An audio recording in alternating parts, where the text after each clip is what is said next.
Makanya niat cita-cita saya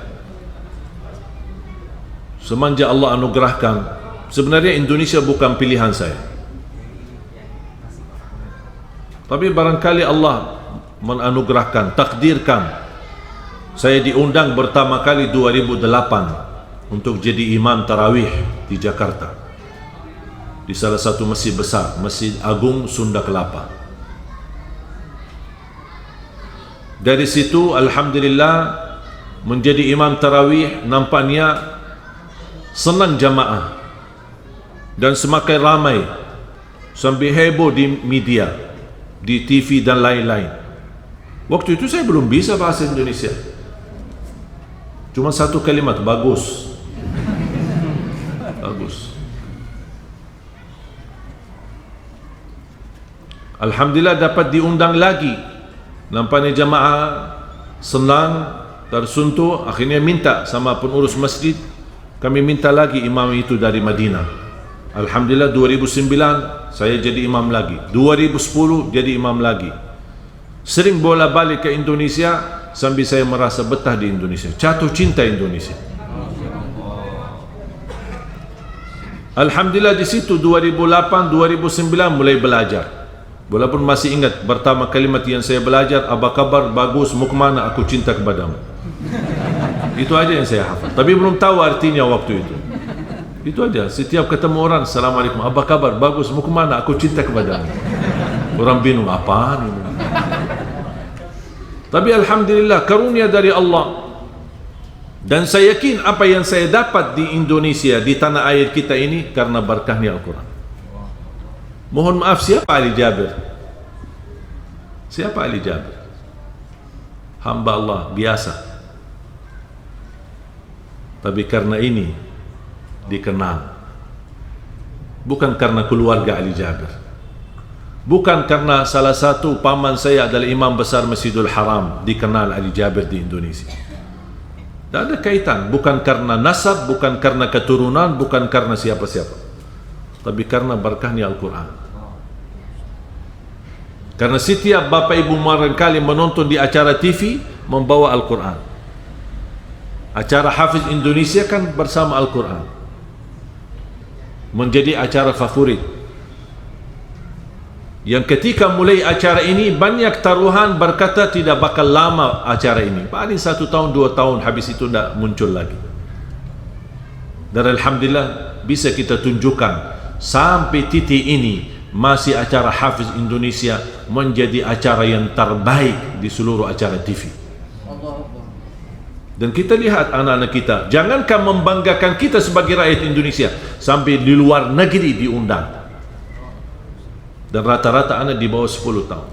Dan semakin tahun berjalan, semakin jalannya acara ini, kita semakin semangat untuk berlomba-lomba untuk mewujudkan dan mencetak 1 juta menghafal Al-Quran.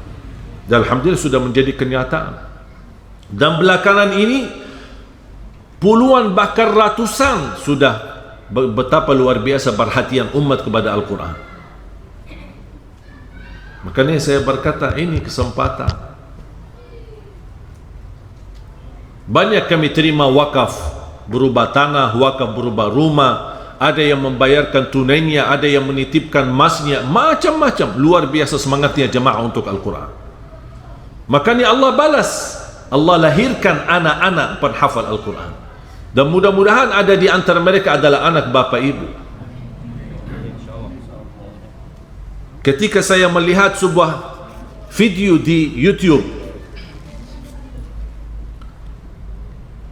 Presiden Turki ke negeri Inggris, ada kunjungan, dah tahu saya lupa tahun berapa, beberapa tahun yang lalu, Presiden Turki Erdogan dia pergi ke Inggris. Habis selesai kunjungan, bertemu dengan Raja Inggris dan Perdana Menteri Inggris, dia mampir ke salah satu daerah yang banyak umat Islam. Sekalian beliau meresmikan masjid termegah dan termewah di Inggris, di kota London. Dia resmikan sampai air hujan itu dimanfaatkan dan disalurkan menjadi air wudu ada alat, dipasangkan alat dan salurannya yang sangat canggih.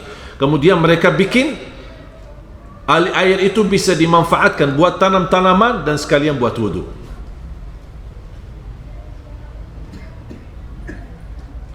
Dan listrik rata-rata dari tenaga matahari.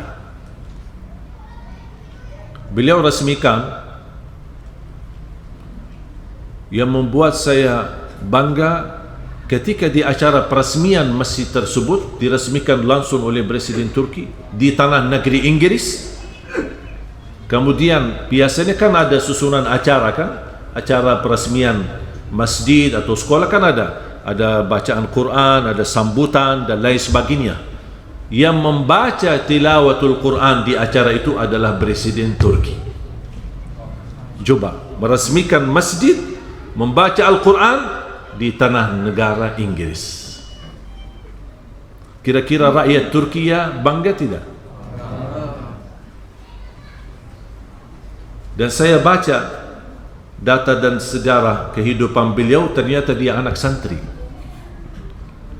Dan saya yakin tidak ada yang memiliki pesantren lebih besar dan lebih banyak daripada Indonesia. Indonesia terbesar pesantren di mana-mana. Makanya alhamdulillah kami bekerja sama dengan banyak pihak-pihak di Jawa. Alhamdulillah sudah membangun puluhan rumah tahfiz, beberapa pesantren, dan kemarin saja baru kita sudah telah membangun pesantren baru di Cipanas, menjadi juga bagian dari 100 markas. Dan setiap anak-anak dan pemuda-pemudi di bawah binaan kami tamat hafal 30 juz, kami hadiahkan umrah. Tujuannya sebenarnya bukan umrah, tapi saya punya tujuan lain. Saya ingin anak-anak kita bisa setor hafalan dan bacaan di hadapan para imam besar di Tanah Suci. Karena saya ingin mereka diakui, jangan hanya di Indonesia tapi juga di Tanah Suci. Alhamdulillah rata-rata yang kami kirim ke sana, mereka berdiam di sana, setor hafalan, dan mereka kembali ke tanah air masing-masing sudah membawa sertifikat ijazah sanad yang sudah dibenarkan bacaannya, dibenarkan hafalannya, dan diizinkan menjadi guru ngajar karena bacaannya benar. Karena saya ingin tidak boleh banyak hafal tapi bacaannya kacau. Banyak orang hafal tapi bacaannya tidak benar. Saya tidak mau itu. Makanya terbangun program dari 5 metode. Baca Al-Quran dengan benar, perbaiki huruf. Yang kedua, tahsinut tilawah. Yang ketiga, menindahkan suara sama tajwid, walaupun suara kita membuat orang lain sakit kepala. InsyaAllah ada ilmunya bagaimana bisa menindahkan suara kita. Yang keempat adalah menguatkan hafalan, karena banyak keluhan jamaah, kita bisa hafal tapi cepat lupa. Ada enggak obatnya? Ada solusinya. Baru masuk ke metode inti, membaca Al-Quran di dalam salat maupun di luar salat sesuai bacaan Nabi Muhammad sallallahu alaihi wasallam. Iman ada ilmunya? Ada ilmunya. Mana ayat yang buat Nabi Muhammad nangis? Mana ayat yang membuat Nabi Muhammad senyum? Mana ayat membuat Nabi Muhammad berdoa dan bermunajat? Mana ayat yang Nabi Muhammad SAW mengulanginya berkali-kali sepanjang malam sampai terbitnya subuh dan menangis? Mana ayat yang membuat Nabi Muhammad takut? Mana ayat yang membuat Nabi Muhammad lebih khusyuk? Mana ayat yang dibacakan dalam salat sunnah? Mana ayat yang dibacakan di salat wajib, subuh, Jumat, apa saja? Semua sudah dijelaskan. Dan ini ada ilmunya. Makanya terbangun program 1 juta menghafal Al-Quran, karena saya mempandangi Indonesia adalah insyaAllah menjadi subur untuk melahirkan 1 juta menghafal Al-Quran. Program ini masih panjang, tapi terus kita berjuang. Karena saya memiliki keyakinan sepanjang apapun jarak perjalanan, kalau kita melangkah pasti akan sampai. Yang menjadi persoalan kalau tidak melangkah, melihat jauh, banyak, udah diam di tempat, tak bakal tercapai. Tapi sejauh apapun, anggap ratusan kilometer, kalau tidak melangkah, tidak ikhtiar, tidak usaha, tak bakal sampai. Dan inilah tujuan program 1 juta menghafal Al-Quran. Dan insya Allah akan datang satu waktu, akan keluar sebuah pengumuman. Imam besar salat Idul Fitri dan Idul Adha, imam dan sekaligus khatib adalah Presiden Republik Indonesia. Wallahi saya yakin. Kenapa saya yakin? Karena pengalaman saya selama di Indonesia bersama Al-Quran tidak pernah merasa gagal. Tidak pernah merasa gagal. Dan saya lihat sendiri, alhamdulillah, banyak para pimpinan di daerah-daerah adalah mereka menghafal Al-Quran. Gubernur, bupati, wali kota, banyak saya kunjungi silaturahim. Ketika kami safari dakwah, saya bertemu dengan para pimpinan, alhamdulillah mereka sudah menghafal Al-Quran. Salah satunya Gubernur NTB dan banyak kabupaten-kabupaten yang lain.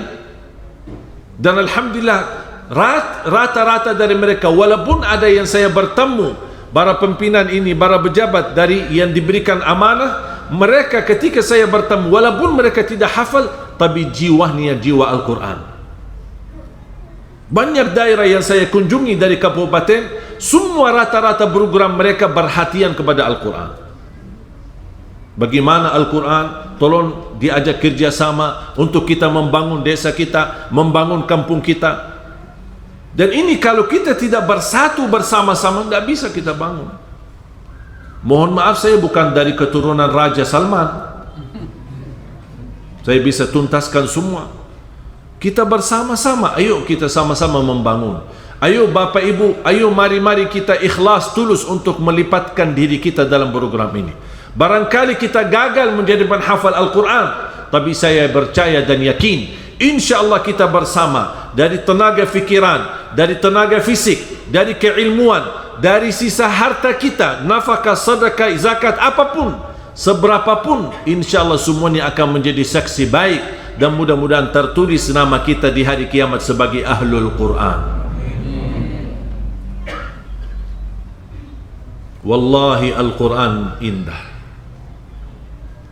nikmat. Saya kemarin ketika membaca Al-Quran dan alhamdulillah menkhatam berkali-kali, saya cari satu kata, apa ya kira, apa yang saya rasakan, ingin saya sampaikan kepada jemaah. Tapi kadang-kadang sesuatu perasaan ini, indahnya, manisnya ini tidak bisa diungkap, tidak bisa disampaikan. Sambil saya fikir kira-kira apa kata-kata yang paling pas. Saya ingin betul apa yang saya rasakan bisa dirasakan oleh Bapak Ibu. Habis saya berfikir, saya tidak ketemu selain kata, wallahi Al-Quran ini nikmat. Wallahi nikmat.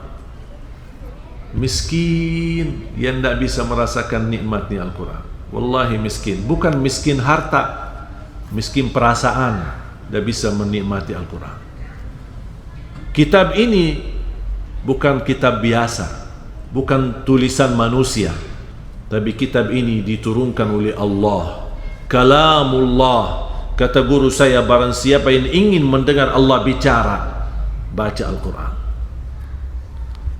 Kalau belum bisa merasakan nikmatnya melalui baca, sima', dengar murattal sambil renungkan fikiranmu, hatimu, supaya bisa menikmati. Sempurna kitab ini, tidak ada sedikit pun kebatilan di dalamnya, bahkan tidak ada keraguan. Dzalikal kitabu la raiba fih, dan menjadi petunjuk bagi kita, hudal lil muttaqin. Indahnya wallah, indahnya membaca, indahnya menyimak, mendengar, indahnya mendukun, indahnya berinfak, indahnya semua, apapun yang terlibat, segala sesuatu yang terlibat dalam Al-Quran, bersama Al-Quran, apapun bentuknya, wallahi nikmat. Bayangkan Bapak Ibu yang memberikan infaknya, sedekahnya, kemudian kita meninggal dunia, dan semua infak kita yang menjadi wasilah dan sebab terlahir 1 juta penghafal Al-Quran. Dan anak-anak kita ini setiap hari dari pagi sampai malam baca Al-Quran. Berarti selama anda di dalam kuburan, Allah setorkan pahala bacaan mereka terus. Padahal kita sudah mati, tidak ada amalan lagi, tapi karena sedekah kita ternyata membawa manfaat. Dan saya kenal banyak anak-anak santri kita, subhanallah, sambil saya kagumi ada di antara mereka, wallahi tekad tingginya jauh lebih besar daripada saya sendiri. Dan saya ketika merasa diri malas, merasa diri turun semangatnya, saya bertemu dengan mereka, bertambah semangat. Tak pernah mereka capek membaca Al-Quran dari pagi sampai malam, mengulangi berkali-kali. Sampai ada di antara mereka yang tamat alhamdulillah hafalan di usia 13 tahun, hafal 30 juz. Tapi luar biasa.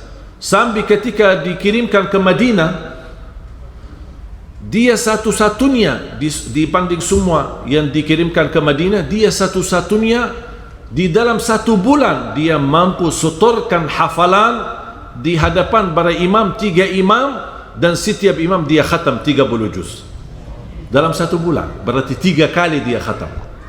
Saking begitu luar biasa tekadnya dan keinginannya besar. Dan masih muda. Ini sekarang mungkin usianya 15. Baru ini cerita belum lama.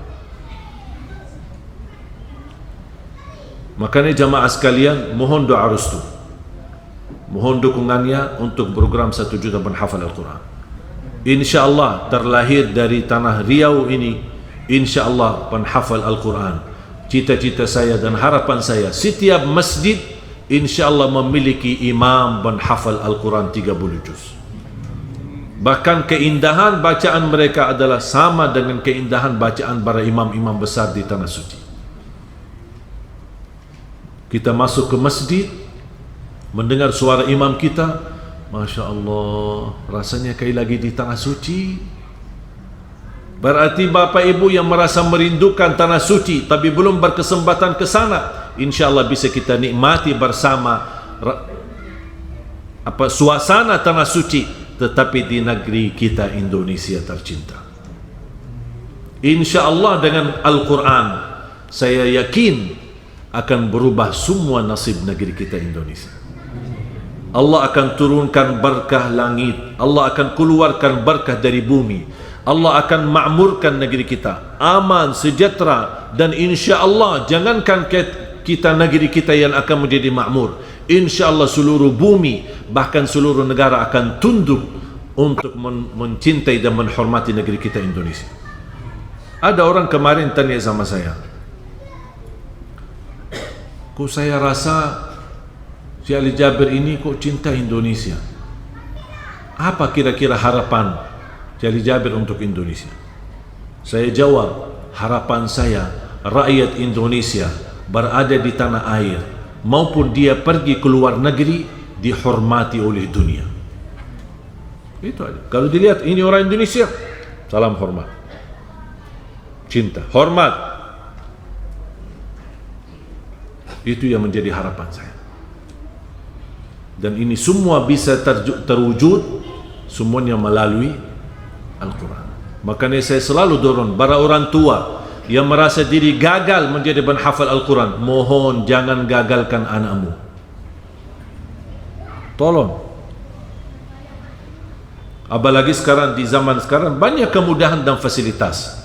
Quran warna-warni, ada terjemahannya, ada tajwidnya, setel kad bacaannya, sampai anak-anak mainan anak-anak pun ada sekarang banyak program hafal Al-Quran. Silahkan nonton di YouTube. Kalau berkenan menjadi pelanggan di YouTube, ada satu channel kami bikin adalah Hafiz dan Hafizah. Sehari-hari supaya anak-anak kita menontonnya bisa menerapkan akhlak. Karena saya ingin bukan hanya hafalan Al-Quran, tapi berakhlak Al-Quran. Buka di YouTube Hafiz dan Hafizah. Sehari-hari mereka, bagaimana mereka bisa mengobati keburukan akhlak, bagaimana bisa menanamkan akhlak yang mulia, bagaimana bisa menanamkan jiwa Al-Quran dalam hati mereka dan sehari-hari mereka. Ini menjadi salah satu upaya. apapun bentuknya, apa itu film kartun, apa itu sinetron, apa itu film apa saja, apa yang bisa mendorong dan membantu untuk membuat umat ini mencintai Al-Quran, kami selalu usahakan dan ikhtiarkan.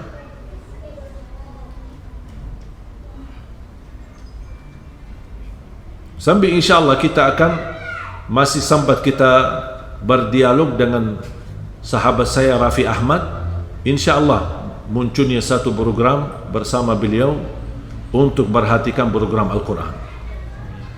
Banyak, alhamdulillah saya melihat luar biasa karunia Allah Subhanahu Wa Taala. Para artis pun mereka memperhatikan Al-Quran. Sahabat saya Irfan Hakim luar biasa, ngajinya tidak ada hentinya. Walaupun beliau tidak pernah menampakkan diri dalam ketika mengaji, saya sering memperhatikan dari acara ke acara dalam perjalanan dia selalu baca Al-Quran diam-diam di mobilnya. Semangatnya mereka, jiwa mereka sudah Al-Quran. Makanya ayo kita mari bersama-sama, dan insya Allah Allah akan berikan keberkahan. Kalau kita tidak dapat apa-apa dari Al-Quran, hanya keberkahan, itu sudah cukup. Berkah umur, berkah rizki, berkah keluarga, berkah sehari-harinya, mau apa lagi? Apa arti dari keberkahan? Sehat wal afiat, rizki yang melimpah, dan juga Allah lindungi dari segala bahaya dan keburukan, dan bahagia selamat dunia akhirat. Itulah inti dari keberkahan. Dan mudah-mudahan Bapak Ibu semuanya menjadi ahlul Quran dunia dan akhirat. Cintailah Al-Quran, jangan bosan bersama Al-Quran. Sehari-harimu jangan lewat, harus selalu bersama Al-Quran. Walaupun ibu-ibu yang mohon maaf sedang halangan tidak ngaji, tolong simak, dengar. Tidak ada larangan untuk ibu-ibu mendengar Al-Quran walaupun lagi tidak salat. Setelkan CD atau dari YouTube murattal. Alhamdulillah jutaan murattal ada di YouTube. Bahkan ada pilihan mau surah apa, sama ada terjemahannya, bisa ditampilkan terjemahannya. Subhan, semua ada. Mau suara siapa ada, tinggal kita ketik dan milih. Dan ini merupakan kemudahan untuk menjadi ahlul Quran. Ini semua kemudahan dari Allah SWT.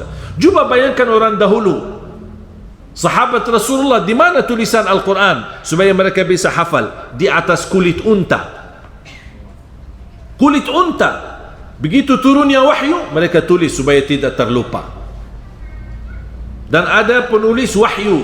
Ada beberapa sahabat, 6 sahabat Rasulullah SAW adalah tugasnya penulis wahyu. Apapun wahyu dari Allah mereka tuliskan. Bagi apa mereka? Bagi kulit unta, tulang-tulang sapi, tulang-tulang unta. Ini membuat tambah tulisan ayat Al-Quran. Sampai zaman Abu Bakar Siddiq radhiyallahu anhu mempersatukan semua tulisan, kumpulkan balapan hafal Al-Quran untuk disatukan Al-Quran menjadi satu, di satu buku atau satu kitab.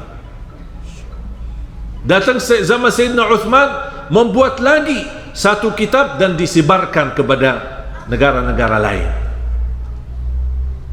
Tapi alhamdulillah sekarang coba, sekarang semua ada Quran yang kertas yang bagus, jelas, huruf besar, huruf kecil, warna-warni, tajwid, terjemahannya, mu ada suara, ada murattal. Subhanallah, semua. Sekarang berarti semestinya jumlah kita menghafal Al-Quran melebihi jumlah sahabat Rasul. Kenapa? Karena semua ada, semua serba ada. Tinggal ada kemauan tidak. Allah berfirman dalam suratul Qamar, sampai berkali-kali mengulangi dalam suratul Qamar, وَلَقَدْ يَسَّرْنَا الْقُرْآنَ لِلذِّكْرِ فَهَلْ مِن مُدَّكِرٍ. Kami telah memudahkan Al-Quran untuk dipelajari, dihafal, difahami, ditadabburi, dihayati, dimudahkan. Bukan akan memudahkan, kami telah memudahkan. Berarti sudah selesai tugas Allah. Fahal mim muddakir, siapa yang mau belajar, berarti kalau ada kemauan dapat janji Allah. Allah janji, kami telah memudahkan Al-Quran untuk dipelajari. Fahal min muddakir, apakah ada yang mau mengambil beringatan, mau mengambil belajaran? Dapat janji Allah. Kalau tidak ada kemauan, Allah tidak bisa maksa. Karena Allah tidak pernah maksa. La yukallifullahu nafsan, Allah tidak pernah maksa. Tapi kemauannya itu sejauh apa? Kira-kira semangat menjadi ahlul Quran demi kebaikan negeri kita, demi kebaikan keturunan kita. InsyaAllah kita bersama-sama menjadi wasilah dan ikhtiar melalui, kalau orang bertawassul kepada orang salih, kalau tawassul saya kepada Al-Quran, itu wasilah saya. Wasilah saya kemakmuran Indonesia Al-Quran, keberkahan ekonominya, keberkahan politiknya, keberkahan sosialnya, kemakmuran dunianya. Dan insyaAllah akan Allah ridha kepada negeri kita menjadi baldatun tayyibatun wa rabbun ghafur dan Al-Quran. Mudah-mudahan Bapak Ibu diberikan kemuliaan oleh Allah SWT bersama Al-Quran, disucikan hatinya, dibersihkan jiwanya, diampuni segala dosanya. Ya Allah, atas izinmu kami bersama-sama bertemu di masjid ini. Ya Allah, berilah kepada kami kesempatan dan kemuliaan bersama-sama bertemu kembali di dalam surgamu ya Allah, bersama Nabi Muhammad sallallahu alaihi wasallam. Ya Allah, berilah kepada kami karunia menjadi penghafal Al-Quran, berakhlak-akhlakul Quran. Anugerahkan ya Allah kepada keturunan kami, anak dan cucu penghafal Al-Quran, yang mereka mampu membanggakan kami di hadapan hari kiamat. Tuliskan nama kami sebagai orang yang mendapatkan syafaatnya Al-Quran birahmatika ya arhamar rahimin. Allahumma taqabbal minna ya rabbal alamin. Ighfir lana wa liwalidina wa li jami'il muslimina wal muslimat wal mu'minina wal mu'minat al ahya'i minhum wal amwat. Ya Allah, selamatkan negeri kami Indonesia, selamatkan negeri kami Indonesia, selamatkanlah negeri kami Indonesia dari segala bencana, dari wabah, dari bala, dari musibah. Ya Allah, berikan perlindungan kepada negeri Indonesia dari segala keburukan ya arhamar rahimin. Berikan kepada negeri kami Indonesia pemimpin yang takwa, pemimpin yang adil, pemimpin yang amanah, pemimpin yang jujur dan ikhlas melayani rakyatmu, dan ikhlas rakyat Indonesia, dan ya Allah ikhlas membela agamamu ya rabbal alamin. ربنا آتنا في الدنيا حسنة وفي الآخرة حسنة وقنا عذاب النار وصلى الله على سيدنا ونبينا محمد وعلى آله وصحبه وسلم والحمد لله رب العالمين. Saya serahkan kepada panitia.